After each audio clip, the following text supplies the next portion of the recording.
Anyway, I'm really happy to be here. The last time I was at South by Southwest was really sad for me. It was when we had just released the Vaughan Brothers album, and I was, let me just say to you, I was not present. I was going around trying to hear bands, trying to meet people, but Stevie had just passed away, and I wasn't here, so I'm gonna be present as hell today. I'm gonna make up for lost time. Anyway, they told me they wanted me to talk to you about discovery.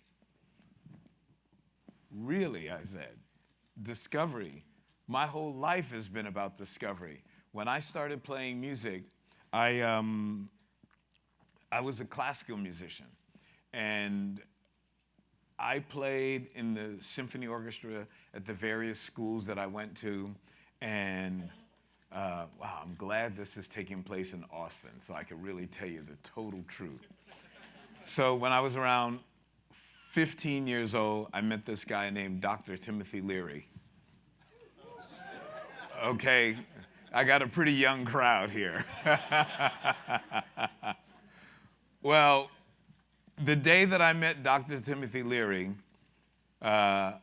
these people who would eventually be called hippies, they were called freaks at the time, but they were hippies when I met them, asked me if I wanted to take a trip. I said, absolutely. I had no idea they were talking about taking LSD. I had no idea who Dr. Timothy Leary was. I had no idea. Oh, and the Doors record the Doors' first album had just come out like the day before or early that morning. So I don't know how I ingested the LSD.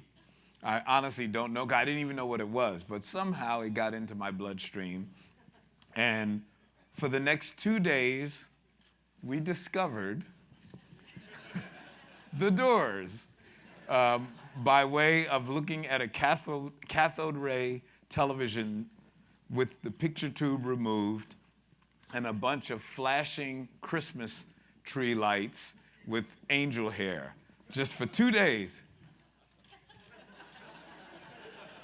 Now, I'm 15 years old, so I live with an adult figure. So I finally go home 2 days later to my grandmother's house, and my clothes were really tattered. I mean, guess I haven't learned much. But anyway, so my fashion statement is the same.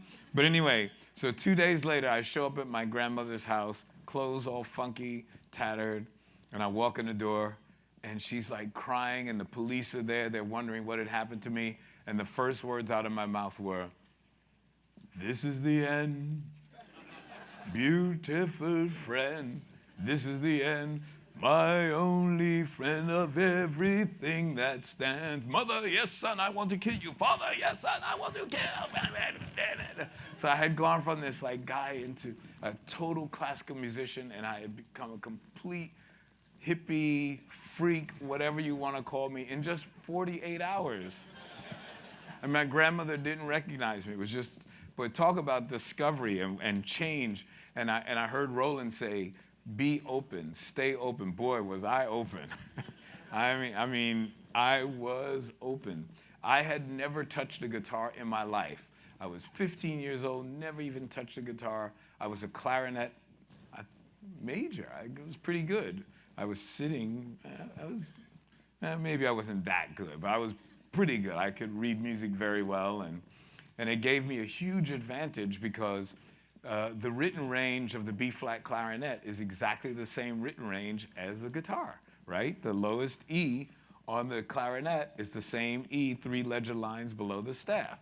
So boom, when I started playing guitar, I was a really good music reader right from the jump, and that helped me in my career because guitar players are fucking notoriously bad music readers, even though they're amazing players, but they don't go through the typical stuff that other instrumentalists go through. So anyway, I become a guitar player, and now I'm gigging, doing lots of record dates. Everything is sort of happening for me. My first real job was Sesame Street. I auditioned. They wanted a kid who could read the music, who are the people in your neighborhood, and rubber ducky and all that sort of thing. And I went in there and I read the charts and clean as a whistle, got the gig.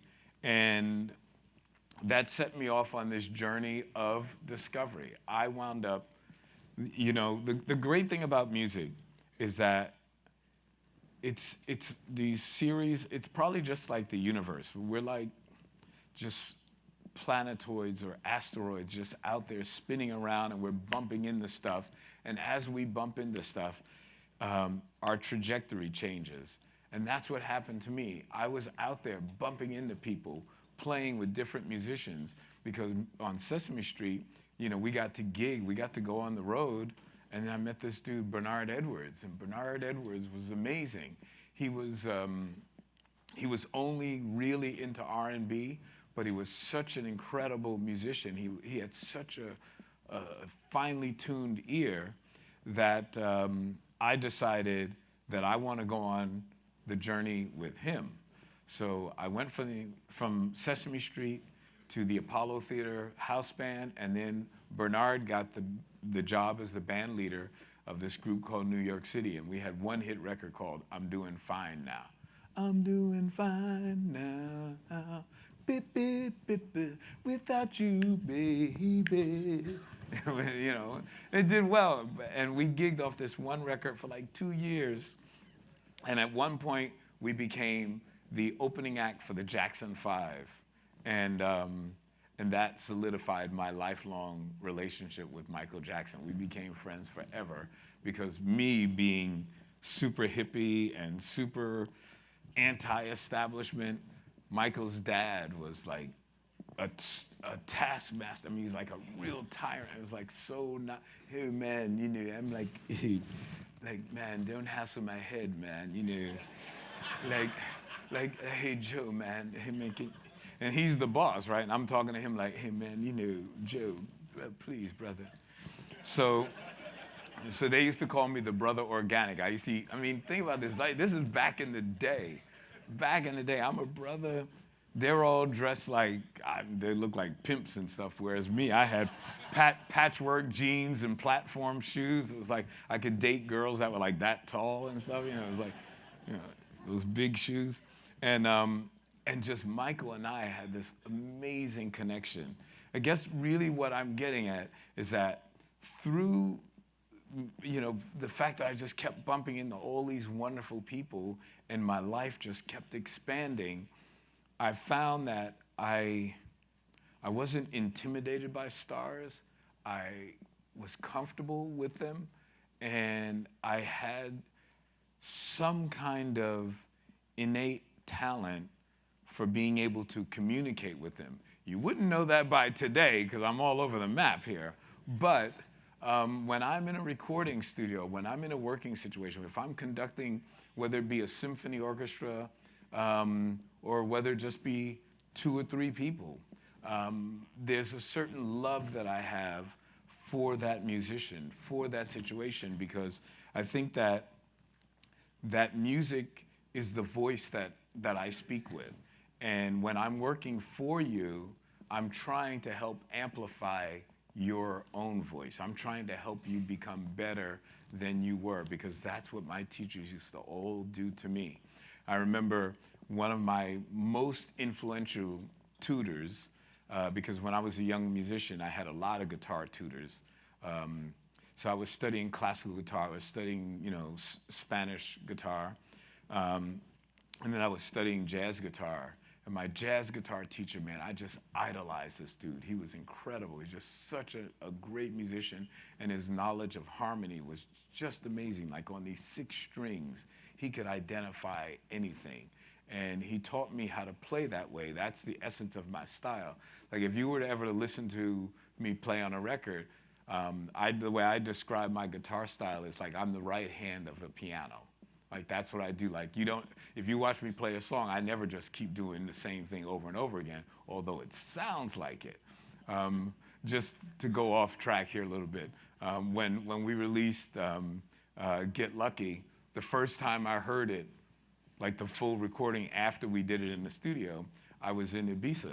And they said, hey, nah, we're going to play the new Daft Punk record. Can you play along with it? And they played the record, and I was standing there listening, and they were looking at me, and I was trying to figure it out. They were like, why the hell is this so hard? It's just 4 chords. And I said, you think I'm just fucking playing 4 chords there? Is that what you hear? You just hear doom dam dam dam dam dam dam dam. That's actually what you think I'm playing? No, I was trying to hear the pattern because there were 2 guitar parts and neither of them stopped. I play from the beginning to the end, and I'm like, oh, I'm trying to get the basic lick that's going on in there, not just the stupid chords, you idiot. Like that's not how I play. So he's like looking at me, and then when I finally get it, it's actually, I think it's online. It's really funny because you're listening to these 4 chords and you go, how come Nile Rodgers can't play those 4 chords? But then when I finally get it, I hear the pattern and I get into it. Man, did I go off topic. But anyway, well, I was discovering the pattern. I was discovering the single linear pattern inside the 4 chords. But anyway, so when I was younger, my guitar teacher, my jazz guitar teacher, who was the single greatest influence on me other than Bernard Edwards, he asked me one day why I was studying with him. And I says, well, I'm studying with you because I want to play concerts, I want to make records, I want to do all sorts of stuff. I want to compose and, do big orchestral works and films and all this sort of thing. And he said, really? Is that the only reason why? I said, yeah. He said, well, no, that's no problem. You could easily do that. I said, wow, really? How do I do it? He says, play better. I was like, oh. So I started just practicing, learning to play better. And then I remember one day I came in and I was really grumpy. And he was like, hey, what's that? He's a jazz guy, so everything is like, hey. So everybody speaks so slowly. Hey, what's happening, man? What's going on, young blood? Yeah, well, Ted, I got to do this boogaloo gig tonight, and we're playing all these bullshit songs. And he says, you're playing bullshit songs? What do you mean? I said, yeah, man, we got to play all the top 40.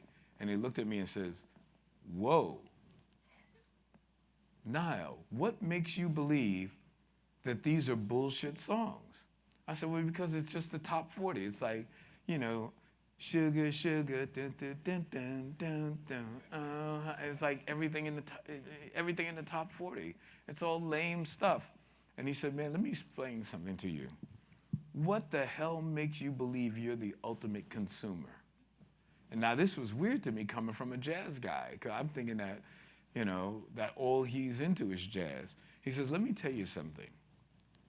Any song that sells and it gets to the top 40, gets into the top 10, gets into the top 20, any song is a great composition. And I says, it's a great composition? He says, absolutely. I says, you mean even, and I started singing the Archies, Sugar, Sugar. You mean even, because that was the #1 record at the time. I says, sugar, do, do, do, do, do, do. Oh, he said, especially Sugar, Sugar. He said, that shit's been #1 for 4 or 5 weeks. And I says, how could you call that a great composition? And he said something that changed my life. He says, because it speaks to the souls of 1 million strangers. I was like, wow. 2 weeks later, I wrote a song called Everybody Dance.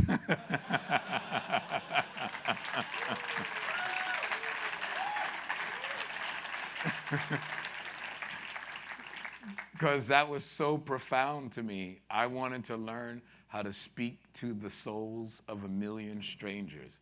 I wanted to learn how to develop my voice that could communicate to people when I actually wasn't in the room. And he says, that's the world that you grew up in. He says, in the old days, if you were a composer, the composer had to be present or somebody else had to be performing their music. Nowadays, you get to record your music and play it for people. They don't have to have you right in front of them. They could buy your record. So I became a recording artist, and that's what I believed in. I developed a whole way of thinking based on music that would be preserved for all time? How do I write compositions that are just not like fun for me and great exercises and things like that? How do I write compositions that'll have depth and meaning to people, just like Sugar? Oh, because that song had depth and meaning to millions of people. It just didn't have it to me until I finally got schooled that day. No, he berated the hell out of me on serious tongue lashing, but it woke me up. It woke me up to the power of what we call pop music. When you have a record that's a hit, a record that millions of people buy, once again, change topic, but it's the same principle. So when we finished Random Access Memories, in our minds, mainly Daft Punk, it's their vision. It was really sort of all about Lose Yourself to Dance, right? It was like we had come up with this magical thing that was basically just a guitar trio, just guitar, bass, and drums. And I'm just going ding, ding, ding, ding, boom, bing, bing, because they're like all freaking out with my voice leading, and they're into that shit. Ding, ding, ding, ding, ding, ding, ding, ding, ding, ding, ding, ding, ding. And it was like sound, and it's funky, it's crazy, it's amazing. We were loving it. So it was all about that, and using Get Lucky to set up Lose Yourself to Dance. Oops. Oops. Get Lucky wound up being absolutely massive, and as terrific as Lose Yourself to Dance was, it just didn't have that thing that Get Lucky had. Get Lucky had that thing that spoke to the souls of a million strangers. We had a bona fide real hit. I mean, a real hit. It's probably, I've had dozens of #1 records in my life, so I guess I learned that lesson pretty well. But I don't think I've ever had a record that's been #1 in like 100 and something countries at the same time. It was ridiculous. So that's my way of getting back to what Roland was saying about being open. Because when we were putting that record out, everything that could go wrong was starting to go wrong. But what was the thing that saved everything? Was what was in those grooves. What was that music, that musical statement that was just so undeniable and so real and so honest that it just connected to all these people around the planet. And it had nothing to do with their genius marketing, which was pretty genius. It had nothing to do with all that other stuff, because that wasn't even the record. It was we were using that to set up Lose Yourself to Dance. But look what happened, you know? So the thing that you wind up recognizing in this music business is what I always talk about when I'm thinking about hit records. I call it convergence. When you're putting out a record, there's only so many things that you can control. You can control what you write, you can do that, you can have all these great marketing concepts, but there's something else that happens out there in the universe that has absolutely nothing to do with you. No matter how much you plan, no matter how much you say, all right, well, we're gonna do this on Tuesday, and at midnight, and blah, blah, blah, and then all that other stuff is gonna kick in, and then hold on a second, then we're gonna have all of these things that just pop one right after the next, and then we're gonna have these 25 girls go out and dance in front of the record store and all that kind of stuff. And it's like you have it planned like military precision. You got it down. But you do that and nothing works. Then the next time you try something, you just drop it, and like wildfire, it spreads.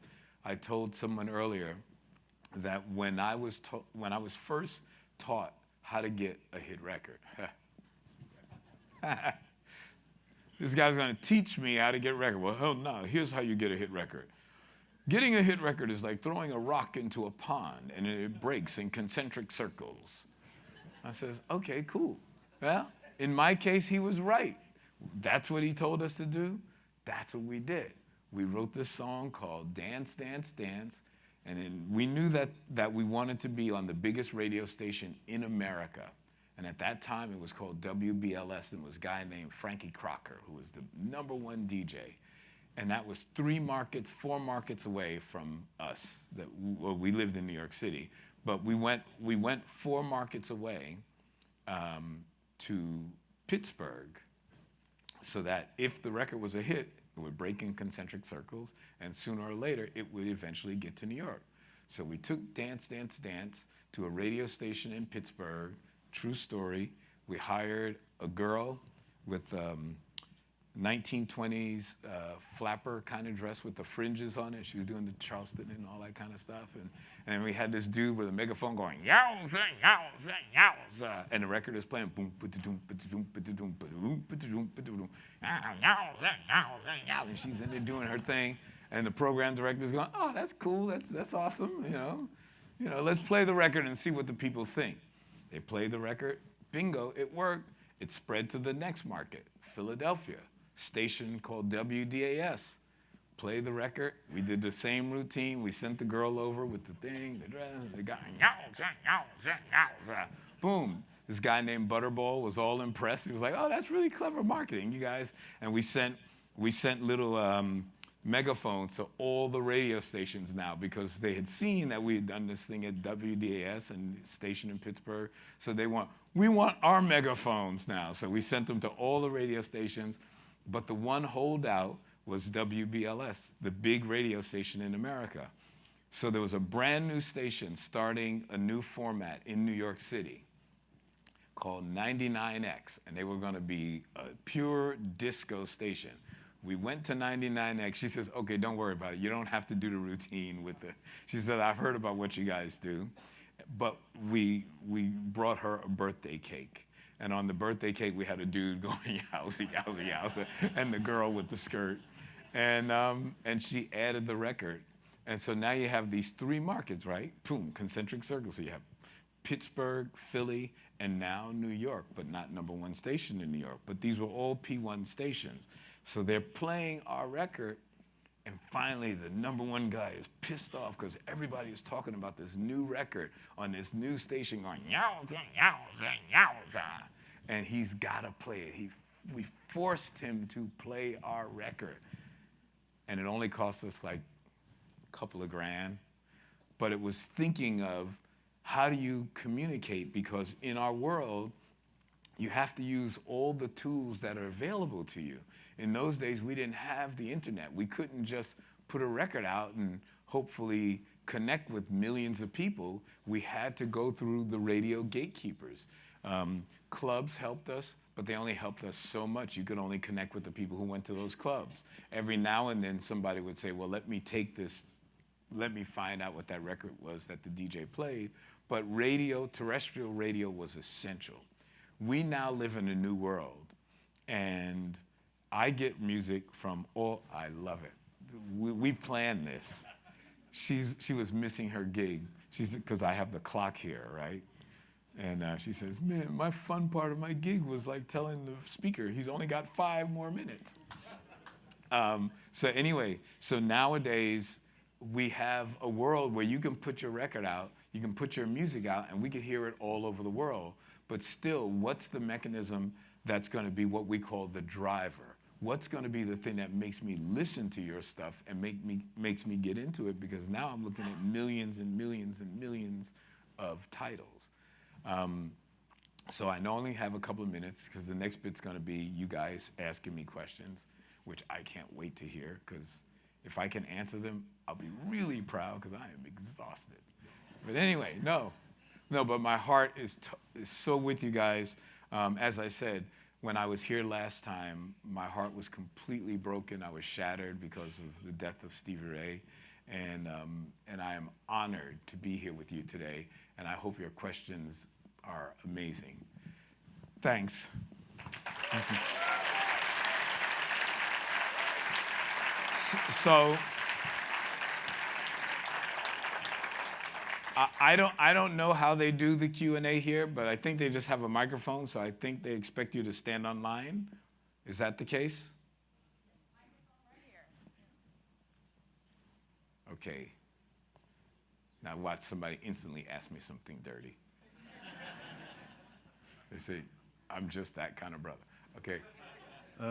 How's it going? First and foremost, good morning. Thank you, man. My name is Ruben Jimenez. I'm also a DJ. My DJ name is unfortunately DJ Baby Rube, but that's a whole other topic.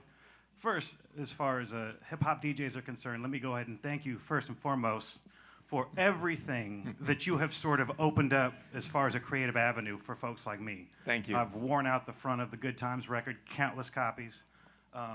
Not to kind of go into what probably everyone else already knows, you were part of the history of what is the first crossover rap record and possibly even the first case of sampling, right? Like overt sampling with Rapper's Delight. Yes. Gosh, there's so much to even begin to want to even try to ask. I think the biggest thing is, I mean, it's 2017 now, right? Everything that you just talked about as far as terrestrial radio and like marketing and all that stuff is pretty much out the window, right? We are in a post-monetary age of music. No one buys it, right? Except for probably your records because catalog sells. What's your take on this sort of uncharted territory now? I mean, you've seen it all. You've been through it from, I mean, clearly disco till now. So now we're in this place where musicians are alone. What's the question? The question is... You're doing like me. Yeah. Did you get any sleep last night? A little bit, but not much. The question is, for your take on it, just like you were saying, there's millions of titles. What would be your approach nowadays if you were just fresh into this, right? And inspired by what's new and bouncing off everything. What would be your approach in this flooded market? So the thing that's most exciting to me is that we now live in a world of partnerships, which is really interesting. When I first started out, a person would hire me to do whatever the job was, arrange, play guitar, write a song. Sometime I was doing that record solely for them, but there was a residual benefit that came along with that. If the record hit or the project made sense, there was monetary benefit for me because it would sell or whatever, if it was for a product, or it was for, people. Do you guys realize, you probably don't know this because it wasn't in my resume there, but I've probably done more Nike commercials than any other composer. Seriously, no kidding. I've done like a gazillion of them. I did Nike commercials, I've done Budweiser, beer commercials and stuff like that. So that in today's world of partnerships, that I think that a lot of these brands that are out there are going to start to use music the same way they use in Japan. Like in Japan, you can break bands with a new product, with a really cool television commercial. When I first started gigging in Japan, I used to notice that they give the artist credit right on the television commercial. And this was like 25, 30 years ago. And I was like going, man, why don't they do that in America? That's really cool. So I think that in the next phase, we're going to start partnering with brands because they're going to have the muscle. That's what I think. It's happening in my world now. I'm starting to see it happen. When it comes to the regular record business, the traditional record business as we know it, that is really in flux. It's very difficult for me to even guess what it's going to be like in 3 years or 4 years, or let alone 5 years. So that's what I think the hookup is going to be. It's going to be hooking up with brands that think that your music and your sound represents where they're coming from or the audience that they want to target. That's the best I can say. Thank you so much. Okay, you got it. Hi, my name is Kenneth Chang. Hey, Ken. Came down from LA with Fuller Theological Seminary back there. Cool. In the house. Yep. So when a subculture creates kind of a movement that is based around an ideal, like let's just say the early rave culture, it had plur, like peace, love, unity. But as soon as it becomes commercialized, I think a lot of the first people that started that subculture feels like, oh, we lost our soul. Right. So how do you make a hit record, become famous, but not lose your soul when you make music? That's what my teacher taught me. You gotta, he was trying to teach me how to not be a snob. And that's the thing, is that you have to be, I always hear people go, oh man, I'm a rock and roll purist. What the? I'm a so-and-so purist. It's because it is a certain snobbery. They're trying to say that they have more knowledge of something than you do. Therefore, their level of appreciation is greater than yours. That's what my teacher was showing me. That's not true. Music is for everyone. Music is just, that's the voice that we speak with. It's our art to be shared. When something becomes commercial, that's the bomb. I'm telling you, I did a record with 10 Snake a couple of years ago, and I walked into, thank you. I walked into Kmart, and they were playing 10 Snake. I was like, shit. I couldn't believe it. I was like going, 10 Snake in Kmart? Yes. You know, it was the most incredible feeling, because we don't just, do you really compose for a small audience? That's not, maybe that's what you want to do. Maybe no, I want to sell millions of records, because unfortunately, that's the only way, that's the only barometer by which our art is judged. It's how many souls we talk to. And, you know, the other day, Spotify sent me a message saying, it was actually almost a year ago, but Spotify sent me a message saying, no, you're over 3 billion now. And I'm like, okay, cool. Now that must mean I have a check coming for like $25. So, but I didn't make the music for the $25 check. I really did make the music for the 3 billion. Anyway, I hope that makes sense to you, man. Thank you.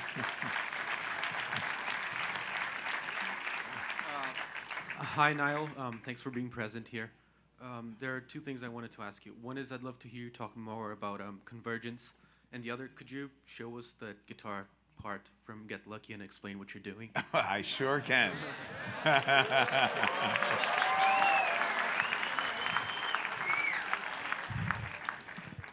So the reason why I couldn't tell what was going on when they first played Get Lucky in Ibiza is because,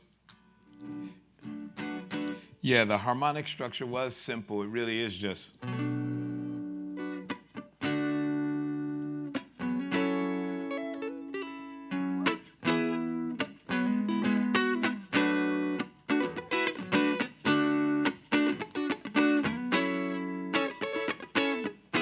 That's not how I play it. So when I played it, when Daft Punk was playing me their demo, I said, they asked me, they said, how do you make CHIC records? I said, well, here's the thing, is that usually what I do is that if Bernard wrote the bass line or whatever first, then I usually just get what he was doing. I work off that. So I went, sorry.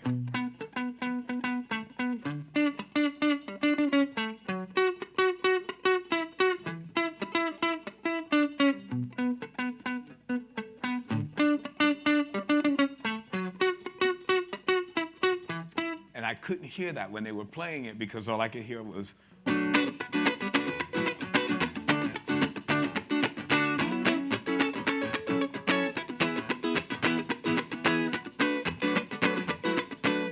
And when I play, I'm always going.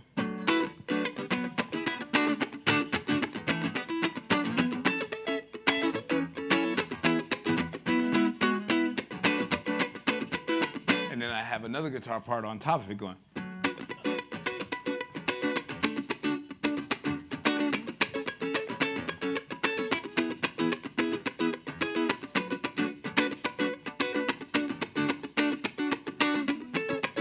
So when you mix all three of those things together, it turns into Get Lucky.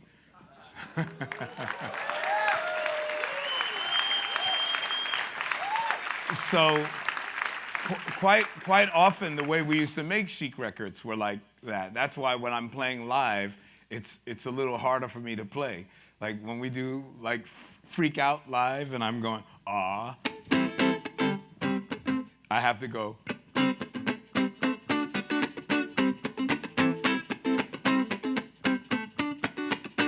But on the record, I'm going.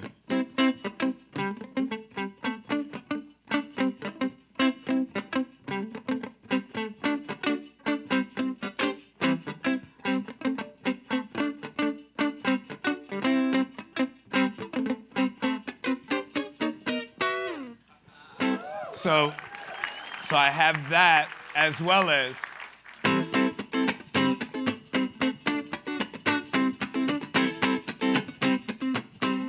And because we were pretty tight, you put those two things together and it becomes Freak Out.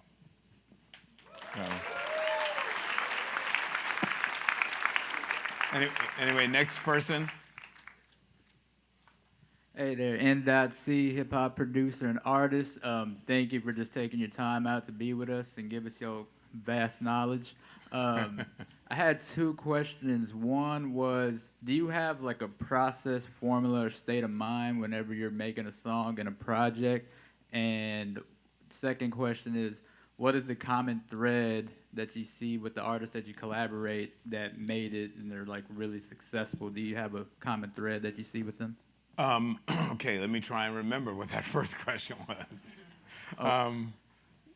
Say the first question again. Do you have like a process, formula, or Got state it. of mind? Got it. Okay. So there's a few different ways that I go about composing or producing or whatever you want to call it. If it's for myself, there's one set of parameters that controls the ship, that steers the ship. If it's for another artist, there's a different set of parameters.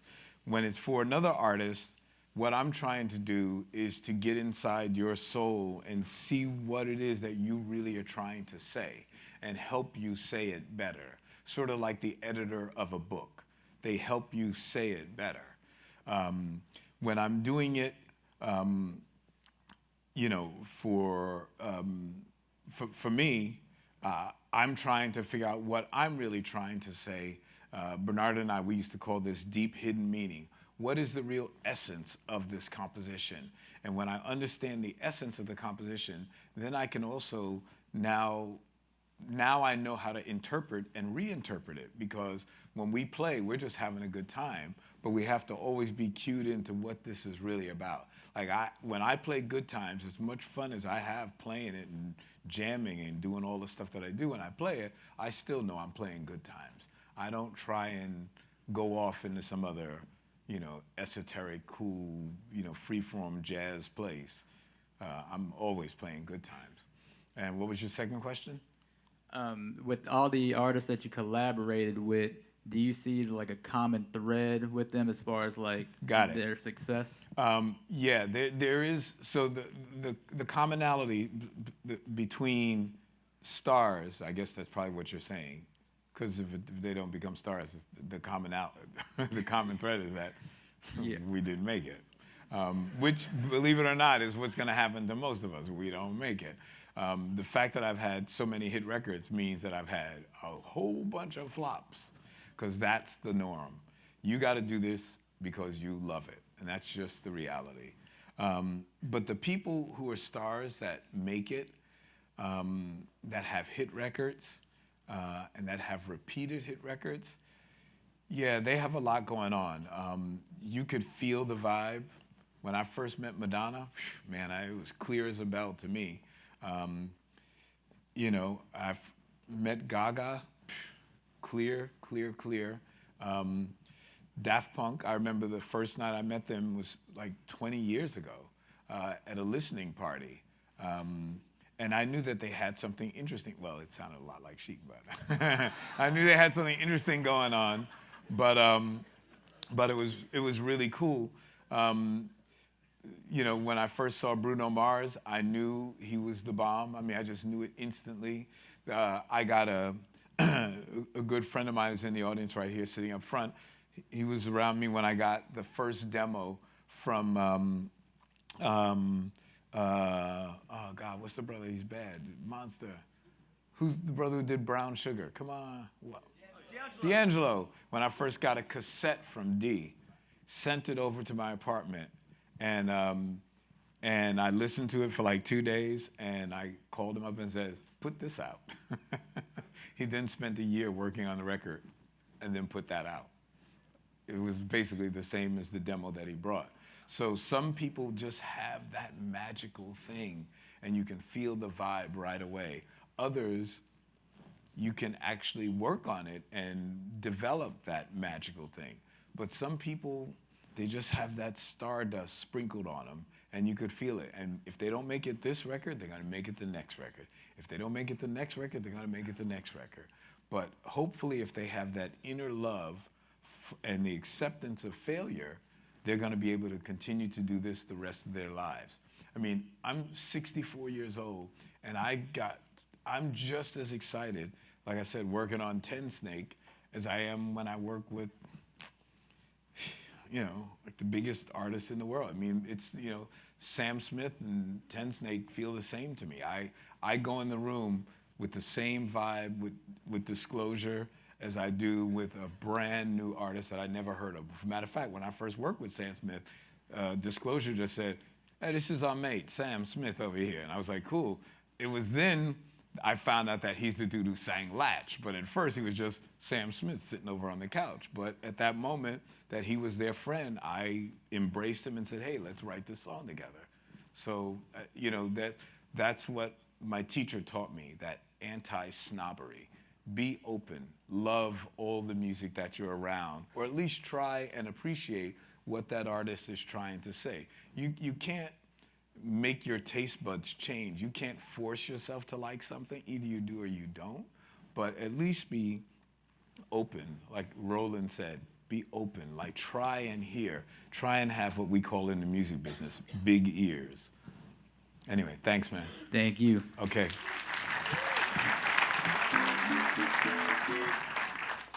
Hi, Nile. My name is Alan Uribe. I live and play music here in Austin, and I'm a bass player, and I was influenced by CHIC at a very, very young age. And also wanted to say that I consider you to be one of the greatest living American composers, and Thank you. I don't think that that's an overstatement at all. I wanted to talk to you about your compositional approach, especially when working with Bernard, because I'm really curious about your part writing process. I know that you sort of elaborated on that just a little bit, but I wanted to know how you knew when your parts worked well together and they were complete and they didn't need any more revision. I think about songs like Open Up, and I think about the complexity of the part writing on that, the strings, and just was wondering if you could discuss that a little bit. That song in particular, or just the holistic concept? Yeah, the holistic concept, especially in CHIC. So typically, CHIC is basically our approach to compositions. When we first saw CHIC, I'm going to try and go back in time. Oh, I only got 10 minutes. Yeah. When we first came up with the idea of CHIC, I was actually by myself in London at the time, and I saw Roxy Music. And I had never seen a rock and roll band get sort of dressed up and be beautiful with couture clothing and the whole bit. And then the audience sort of mirrored what was going on stage. And I thought to myself, man, we got to do the black version of that shit. If we can pull that off. And then so we started to design our group based on what I had seen with Roxy Music. We bought all their records, and they had Playboy models on the cover and all sorts. I was like, wow, this is interesting. And then we listened to the music, and it was when I decided that the marketing, like whatever the gentleman was saying earlier, how do you know when that person's got that thing? See, we knew we didn't have that thing. We didn't have that thing like Madonna has when she walks in and you go, who's that girl? We didn't have that. So we had to create something that we felt that we could represent.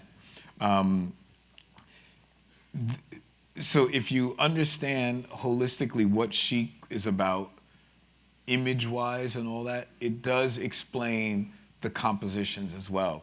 Earlier on, I was talking to a journalist from Billboard, and I was explaining to him why I did not put out the CHIC album last year. And I said, well, because in January, the first week of the year, Bowie died and Glenn Frey and all of this. And I said, and a CHIC album has a point of view, and it's the same point of view every single album.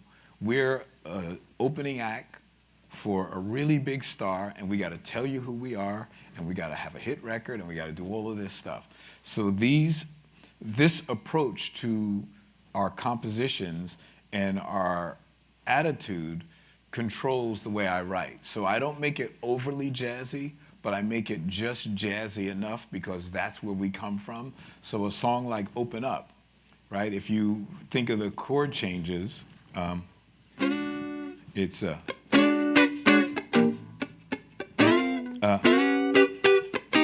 right.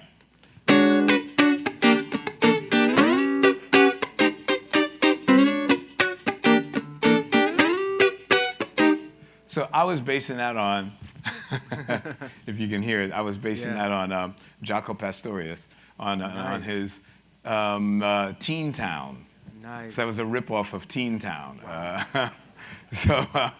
So it was trying to be harmonically interesting, still be an R&B song, because it's got a funk kind of backbeat, and the way that I wrote those parts were if we were scatting, if we were a vocal group and we were singing, so it was a cross between Earth, Wind and Fire and Jaco Pastorius, and it was the opening of the CHIC tour that year. So we always have wireless, so we would come out and the strings would play. It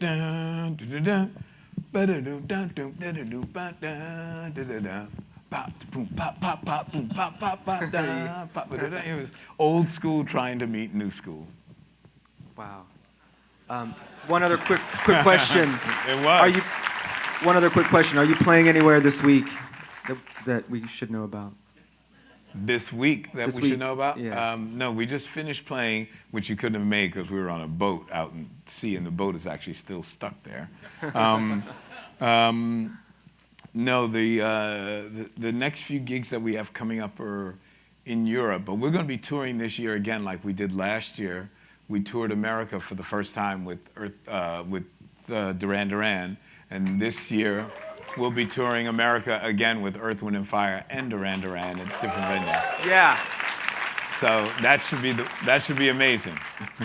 Thank you very much. Yeah, well, we're going to be in Europe. We're always in Europe. It's like we live there. Thank you, Nile. Thank you. Yes. Any more questions? I thought there was a line. What happened? Pardon me? Oh, my teacher was named Ted Dunbar. He replaced John McLaughlin with the Tony Williams Lifetime after John McLaughlin went out on his own. So yeah, Ted was my man. He changed my life. So I guess there's no more questions because they want me to rap? Is that what's the deal? Because I see it's counting down 5 minutes here. Can I ask a question? Of course you can. Hi, I'm Corinne. I'm from Ohio Corinne. University, and we have a group of like 25 students down here. See some of them around. In the house. In the house.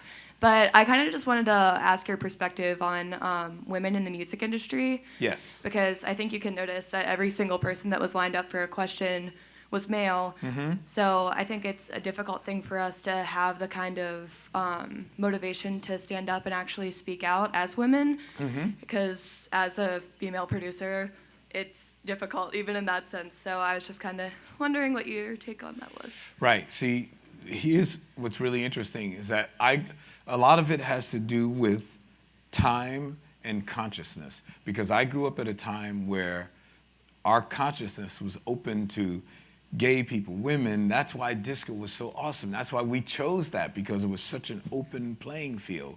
All of my hit records, almost all of our early records were, songs for women. When we wrote We Are Family, I got all my sisters with me. That's because I was standing in the bathroom. It's a true story, totally true. I walked into a bathroom. It was a transvestite club, and on either side of me were like 3 or 4 deep male impersonators, all dressed up like Diana Ross. And at that time, I had not produced anyone who was a big star. I'd only produced Sister Sledge and Norma Jean and CHIC. And I couldn't even get excited to explain to these dudes, oh my God, man, I'm doing Diana Ross. You just gave me the greatest idea in the world. So I called up my partner, Bernard. I said, hey, man, write this down. Write down, I'm coming out. And he said, wait. I explained the situation to him. I said, you won't believe this. I'm standing in a bathroom with like all these Diana Ross impersonators, and they're all fine with like big hair, like RuPaul and shit. They're like happening. And I said, and I know I'm gonna get drunk tonight and I'm gonna forget. So please write this down. And so he started cracking up and he was like, yeah, that's, and I said, no, you don't get it, man. If we make this song right, it's gonna be to the gay community like James Brown, Say It Loud, I'm black and I'm proud. I said, this is gonna be the shit. So we grew up in an atmosphere where there were lots of women producers, a lot of, but unfortunately, the business, the way that the business is structured, it's sort of like a microcosm of America. I mean, it's really not much of a difference. You know, now maybe things may be changing, but during the dance phenomenon, during the disco times, I can't tell you how many times I was hired to go play on records that women were producing. And there were women engineers, like at our studio where we worked. And then now my girl, Anne, I was just at her studio the other day, who does Alicia Keys, and it's one of the best studios in the world. So, you know, now things are hopefully changing and the world is starting to look different. Well, maybe in 4 years. Because right now the world is looking pretty weird, but anyway, I hear where you're coming from. You know, the main reason why I went into dance music and I didn't do classical or jazz as my main form of music was because of racism. And I thought that, you know, if I were a great concert guitarist, who would I be? And I tried to imagine who that person was, and they didn't exist. I had just played a program at Lincoln Center, and I played it fairly well. It wasn't great, I wasn't Segovia, but I played it very well. And as I was walking out there, my teacher was proud of me, and I was trying to imagine, who am I? The closest I could come up with was Narciso Yepes. And I was like going, I'm never gonna be able to play as great as he can play, so I hung up my classical guitar and picked up this thing. And I said, I know I can be the shit on this.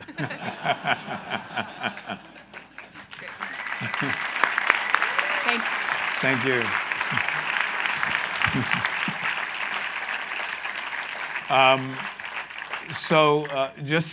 Just in closing, I just wanted to say to you guys, the reason why I believe that our future is going to be with a lot of brands. It's just because I've seen it happen. I know that when I'm interacting with film and I'm working for a film director and I'm not only doing a part for that movie, if that works, like I worked with Justin Timberlake on Trolls, and I know if I get that thing right, there can be another benefit to my career. I may wind up getting a hit record because they have another platform to help ears hear my song, hear my compositions. So I decided that it was important for me to take advantage of that because I know that that world exists. I know that they have budgets, that the things that would make a record company nervous may not make an automobile manufacturer nervous because the per unit price of their thing is a hell of a lot more than a record. So you can come in with a concept. I mean, hey, yeah, there's my boy Nataraj. I don't want to say how much money we made when we did that thing, but it was ungodly. He bought his house from that shit. We did one television commercial, and he bought his house in the Hollywood Hills. You know, so the fact is that, you know, when I started out, doing commercials and things like that was a bad word. But also, you know, actors thought that being a television actor was a bad word. You want to be a movie star. Now, you know, you want to be on Game of Thrones. You know, it's like you want to be on the small screen. So I started a company called Nile Evoke. And the reason why I started that company is because I wanted to have what we would call music intelligence. Because people, they don't know how to necessarily curate their brand properly with music. So that's what we do. That's what I've done all my life, is that the same passion that goes into writing Soul Glow. I love it when he said, you're one of my favorite producers. I want to go, just let your soul glow. You mean that too? Or come to Butthead. I would like do homework for your love. So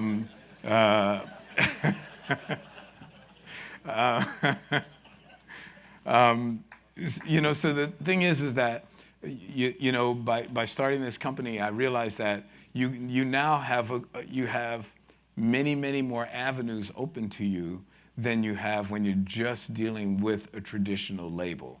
And I think that that's what's happening in the world, that if you have the right music for the right product and you curate this properly, man, there's no end to it, because we all, the thing is that we all need each other. My former partner, Bernard Edwards, wrote a great song for CHIC called You Can't Do It Alone. And I remember when I was reading the lyrics to that song, I was like going, yeah, dude, you're right. I mean, if it wasn't for me meeting him, and if it wasn't for all of the people that have helped me along the way, I would not have become the guy who sold over 3 billion records. So, I mean, I've sold like some ridiculous amount of music. And it's in all formats.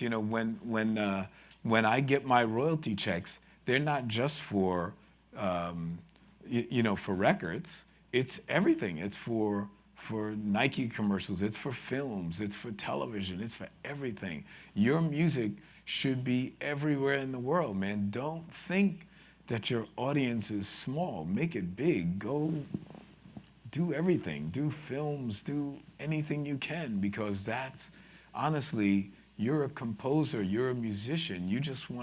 You're a performer. You just want to be heard. Thank you.